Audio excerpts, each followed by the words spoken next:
നമസ്കാരം. കഴിഞ്ഞ 2 ദിവസമായി രാഷ്ട്രീയ ഭാരതത്തിൽ തണ്ണിമത്തനാണ് താരം.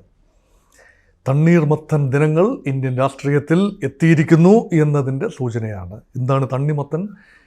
പ്രിയങ്ക ഗാന്ധി വധര തൻ്റെ ബാഗിൽ താൻ പാർലമെൻറ്റിലേക്ക് പ്രവേശിക്കുമ്പോൾ തോളത്ത് തൂങ്ങിയിരുന്ന തുണിസഞ്ചിയിൽ ഉപയോഗിച്ച ഒരു ചിഹ്നം, അത് നിർദോഷമെന്ന് തോന്നാവുന്ന ഒരു പടമാണ്.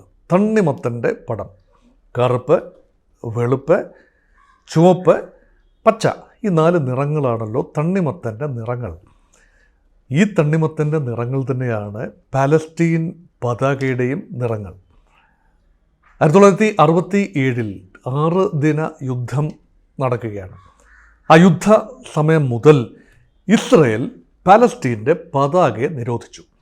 ആരെങ്കിലും പാലസ്തീൻ്റെ ഈ 4 വർണ്ണ പതാക ഉപയോഗിച്ചുവെങ്കിൽ അവരെല്ലാം നിരോധിക്കപ്പെട്ട ആളുകളാണ്. അങ്ങനെ പതാക ഉപയോഗിക്കാൻ അവസരം ലഭിക്കാതെ പോയ ആളുകൾ പ്രതിഷേധ സൂചകമായി ഉപയോഗിച്ച ഒരു മാർഗമാണ്. എവിടെയെല്ലാം പതാക വീശി കാണിക്കേണ്ട അവസരമുണ്ടോ അവിടെയെല്ലാം തണ്ണിമത്തൻ കാണിക്കുക. കട്ട് ചെയ്ത തണ്ണിമത്തൻ, ഈ 4 നിറങ്ങളുമുണ്ട്. അത് പാലസ്തീൻ കോസിന് വേണ്ടിയുള്ള പോരാട്ടത്തിൻ്റെ ഒരു വിഷ്വൽ ഇമേജറിയായി, പ്രതീകമായി, ഐക്കണോഗ്രാഫിയായി വരികയാണ്.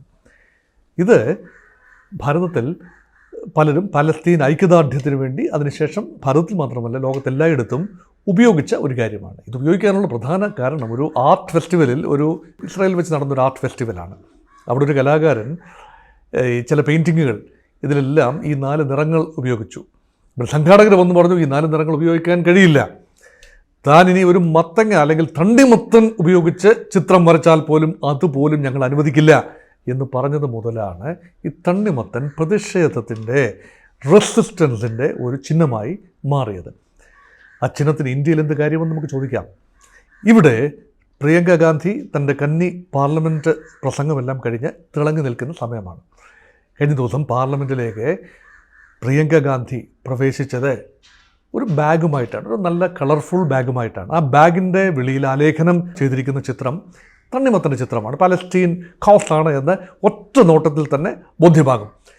അതിലെന്താണ് ഇത്ര പുതുമ എന്ന് ചോദിച്ചാൽ പുതുമയൊന്നുമില്ല. ഇന്ത്യയുടെ നിലപാട് തന്നെയാണ് പാലസ്തീൻ ഐക്യദാർഢ്യം, 2 സ്റ്റേറ്റ് സൊല്യൂഷൻ, സ്വതന്ത്ര ഇസ്രയേലിനെ അംഗീകരിക്കുന്ന സ്വതന്ത്ര പാലസ്തീനും, ഇങ്ങനെ ദ്വിരാഷ്ട്ര ഫോർമുല തന്നെയാണ്. ഓസ്ലോ കരാർ അനുസരിച്ചുള്ള ദ്വിരാഷ്ട്ര പരിഹാര ഫോർമുല തന്നെയാണ് ഭാരതവും പറയുന്നത്. പാലസ്തീൻ ജനതയുടെ കാലത്തും ഭാരതം ഐക്യദാർഢ്യം പ്രഖ്യാപിച്ചിട്ടുണ്ട്. ഇപ്പോൾ ഇസ്രായേൽ ജനതയോട് സ്നേഹവും സഹകരണവും ഉണ്ട് എന്നത് മറ്റൊരു കാര്യം.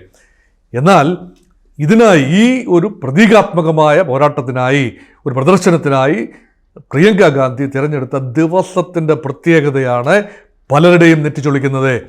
ഡിസംബർ മാസം 16-ാം തീയതി. അത് ഇന്ത്യയെ സംബന്ധിച്ചിടത്തോളം വളരെ വൈകാരികമായൊരു ദിവസമാണ്. അതാണ് വിജയ ദിവസ്, വിജയ് ദിൻ എന്ന് പറഞ്ഞാൽ ബംഗ്ലാദേശ് യുദ്ധം ഭാരതം വിജയിച്ച ദിവസമാണ്. 1971 ഡിസംബർ മാസം 16-ാം തീയതിയാണ് ബംഗ്ലാദേശിൻ്റെ പോരാട്ടത്തിൽ പാകിസ്ഥാൻ പിന്തുണയുള്ള പാകിസ്ഥാൻ്റെ സൈനികർ, ജനറൽ നിയാസി ഉൾപ്പെടെയുള്ളവർ 93,000 പേരാണ് ഇന്ത്യയുടെ ഫീൽഡ് മാർഷൽ മനേക്ഷായുടെയും കൂട്ടരുടെയും മുന്നിൽ ആയുധം വെച്ച് കീഴടങ്ങിയത്. അങ്ങനെ നോക്കുമ്പോൾ വിജയ ദിവസത്തെ ആഘോഷിക്കേണ്ടത് എങ്ങനെയാണ്? ബംഗ്ലാദേശുമായി, ഒരു വിദേശ വിഷയം ഏറ്റെടുക്കുമ്പോൾ ബംഗ്ലാദേശുമായി ഐക്യദാർഢ്യം പ്രഖ്യാപിക്കുന്ന, ഒരുപക്ഷെ ബംഗ്ലാദേശിൽ ഇപ്പോൾ പീഡനം അനുഭവിക്കുന്ന ക്രൈസ്തവ ന്യൂനപക്ഷങ്ങൾക്ക് വേണ്ടി, ആ കോസിന് വേണ്ടി ഒരുപക്ഷെ ഒരു പ്രതീകമായി ഒരു ബാഗ് ഉപയോഗിക്കാമായിരുന്നു. പക്ഷേ പിറ്റേന്ന് 17-ാം തീയതി പ്രിയങ്ക ഗാന്ധി ബംഗ്ലാദേശ് ഐക്യദാർഢ്യം പ്രഖ്യാപിച്ചുകൊണ്ട് ആ രീതിയിലുള്ളൊരു ബംഗ്ലാദേശ് ബാനറുള്ള ഒരു ബാഗും ഉപയോഗിക്കുന്നത് കണ്ടു. അപ്പോൾ ഇവിടെ വിവാദം ഉണ്ടായത് 16-ാം തീയതി പാർലമെൻറ്റ് പ്രവേശന സമയത്താണ്. കാരണം 16-ാം തീയതി പ്രിയങ്ക ഗാന്ധി ഇത് മറന്നതാണോ, അതോ ഇവിടെ കത്തി നിൽക്കുന്നൊരു വിഷയം സബ് കോണ്ടിനെൻറ്റിൽ ഉണ്ടായിരിക്കെ പലസ്തീൻ വിഷയത്തോട് ഐക്യദാർഢ്യം പ്രഖ്യാപിക്കാനായി ആ ദിവസം തിരഞ്ഞെടുത്തത് യാദൃച്ഛികമാണോ മനഃപൂർവ്വമാണോ എന്ന രീതിയിൽ ഇന്ത്യയാകമാനം വിവിധ ചാനലുകളിലും മാധ്യമങ്ങളിലും കൂലംകഷമായ ചർച്ചകൾ നടന്നപ്പോൾ അതിനെ ഒന്ന് ലഘൂകരിക്കാനായി പിറ്റേ ദിവസം പ്രിയങ്ക ഗാന്ധി ഒരു ബാലൻസിങ് ആക്ട് എന്ന നിലയിൽ ബംഗ്ലാദേശ് ഐക്യദാർഢ്യവുമായി ഇറങ്ങിയതാണോ എന്നതാണ് ചോദ്യം. പക്ഷേ ഒരു കാര്യം ഇവിടെ വ്യക്തമാണ്, കോൺഗ്രസ് പാർട്ടിയുടെ vote bank politics, Congress party ആരുടെ വോട്ടാണ് പ്രതീക്ഷിക്കുന്നത്? എല്ലാ വിഭാഗക്കാരുടെയും വോട്ടാണ്. അവിടെ മുസ്ലിം ജനസാമാന്യം, അവർക്ക് വൈകാരികമായ പ്രാധാന്യമുള്ള ഒരു പ്രദേശം കൂടിയാണ് പലസ്തീൻ. മുസ്ലിങ്ങൾക്ക് മാത്രമല്ല, ക്രൈസ്തവർക്കും പലർക്കും. അപ്പോൾ അങ്ങനെ ഒരു ന്യൂനപക്ഷ പ്രീണനത്തിൻ്റെ ഒരു മുഖമുണ്ടോ ഇതിന് പിന്നിൽ? അതൊരു ചോദ്യമാണ്.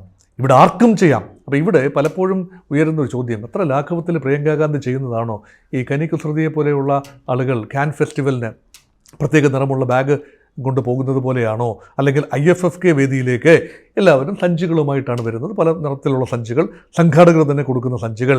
അത്രയും ലാഘവത്തിൽ പോകേണ്ട ഒരാളാണോ പ്രിയങ്ക ഗാന്ധി? ഒരു ബ്രാൻഡാണ്, ഹൈ പൊളിറ്റിക്കൽ ബ്രാൻഡ്, കോൺഗ്രസ് പാർട്ടിയുടെ വലിയ പ്രതീക്ഷയുടെ മുഖം.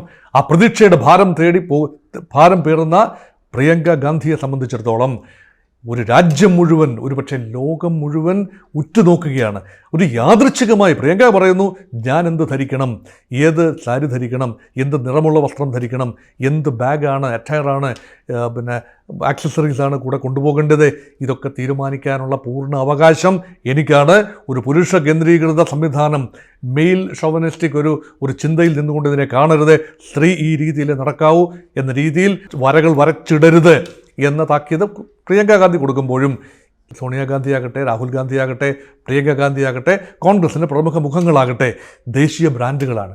അപ്പോൾ അവർ ഒരു മെസ്സേജ് കൺവേ ചെയ്യാൻ വേണ്ടി മാത്രമാണ്, യാദൃച്ഛികമായി ഒരു ബാഗുമായി പോകുന്നതല്ല, ഒരു സഞ്ചിയുമായി പോകുന്നതല്ല. They want to convey a message. അങ്ങനെയെങ്കിൽ പ്രിയങ്ക ഗാന്ധി കൺവേ ചെയ്യാനുള്ള മെസ്സേജ് തീർച്ചയായും കൺവേ ചെയ്യപ്പെട്ടു, ഉറപ്പാണ്. പക്ഷേ അത് ഏത് രീതിയിലുള്ള അനുരണങ്ങളാണ്, പ്രതികരണങ്ങളാണ് സമൂഹത്തിൽ, ഇന്ത്യയുടെ രാഷ്ട്രീയ നഭോമണ്ഡലത്തിൽ കാണാനായത്, അത് ജനറേറ്റ് ചെയ്തത് എന്നത് മാത്രമാണ് ഇവിടെ തർക്കവിഷയം. അതുകൊണ്ട് പ്രിയങ്ക ഗാന്ധി കൂടുതൽ നിറങ്ങളുള്ള വൈവിധ്യമാർന്ന വസ്ത്രങ്ങൾ ധരിക്കട്ടെ, ബാഗുകൾ കൊണ്ടുപോകട്ടെ, അതിനെല്ലാം ഉചിതമായ ദിവസം തിരഞ്ഞെടുക്കട്ടെ. അങ്ങനെ വിമർശനങ്ങളുടെ മുനയൊടിക്കാൻ സാധിക്കും. ഒരു പരിധിവരെ ഒരു ബ്രാൻഡ് എന്ന നിലയിൽ ഈ വിഷയം സജീവമായി നിലനിർത്തുന്നതിൽ പ്രിയങ്ക ഗാന്ധി വിജയിച്ചു. ആരോപണങ്ങൾ കേൾക്കേണ്ടി വന്നു, നെഗറ്റീവ് പ്രതികരണങ്ങളുണ്ടായി, പോസിറ്റീവ് പ്രതികരണങ്ങളുണ്ടായി. പക്ഷേ കുറച്ചുകൂടി കാര്യക്ഷമമായി വയനാട് പോലെയുള്ളൊരു വിഷയം, അതുമായി ബന്ധപ്പെട്ട ഒരു ബാഗ് ആദ്യമായി പാർലമെൻറ്റ് സമ്മേളനത്തിൽ കൊണ്ടുപോയിരുന്നു എങ്കിൽ വയനാടിൻ്റെ പ്രകൃതി ദുരന്തം, പ്രകൃതിക്ഷോഭം, വന്യമൃഗങ്ങളും മനുഷ്യനുമായുള്ള പോരാട്ടം, ഇങ്ങനെയൊക്കെയുള്ള പല വിഷയങ്ങളുണ്ട്. അതിനെക്കുറിച്ചുള്ള ശ്രദ്ധ കൂടി ആകർഷിക്കാൻ തക്ക കാര്യങ്ങൾ പ്രിയങ്ക ഗാന്ധിയുടെ കൈവശം ഉണ്ടാക്കട്ടെ എന്ന് നമുക്ക് കരുതാം. അതുകൊണ്ട് തീർച്ചയായും ഒരു മെസ്സേജ് എന്ന നിലയിൽ അത് വൻ വിജയമാണ്. പക്ഷേ അതുണ്ടാക്കുന്ന പ്രതിഫലനം അത് two-way ആണ്. It cuts in both ways for Congress Party and Priyanka Gandhi.